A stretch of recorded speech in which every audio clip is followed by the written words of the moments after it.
On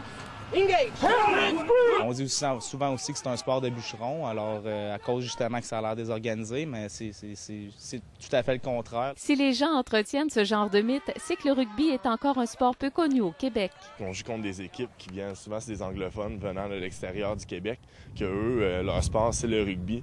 Ils en ont entendu parler dès leur jeunesse. Donc c'est vraiment ce facteur-là qui est en train de changer. On pense faire les efforts qu'il faut pour que ça se connaisse de mieux en mieux. Le résultat, après 5 ans d'efforts à Sherbrooke, c'est 11 équipes scolaires réparties au sein de 2 ligues, 6 équipes civiles et 4 équipes universitaires. Total, près de 350 joueurs.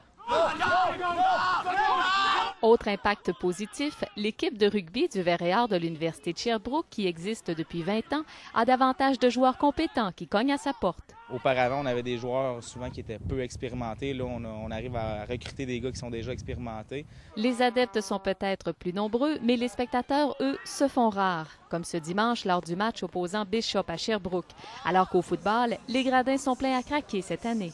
On comprend l'importance du football ici, par exemple à l'université. Samuel Giguère des Giants de New York est un ancien joueur de rugby. C'est qu'il y a des ligues professionnelles. On passe à la CFL, à la NFL.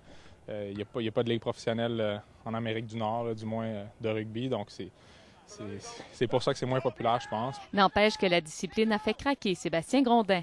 Venant d'une famille de 3 garçons, j'ai toujours aimé le contact. Du contact, un grand désir de se battre, mais aussi beaucoup de respect. Une espèce de tradition qui veut que après chaque match, bon, tu ailles voir le joueur qui joue la même position que toi et puis tu vas lui parler, puis justement, on se félicite, on socialise, puis tout ça. Et la prochaine poignée de main des joueurs de rugby du Vert-et-Or sera ce vendredi en demi-finale face au numéro 1 au classement, les Redmen de l'Université McGill.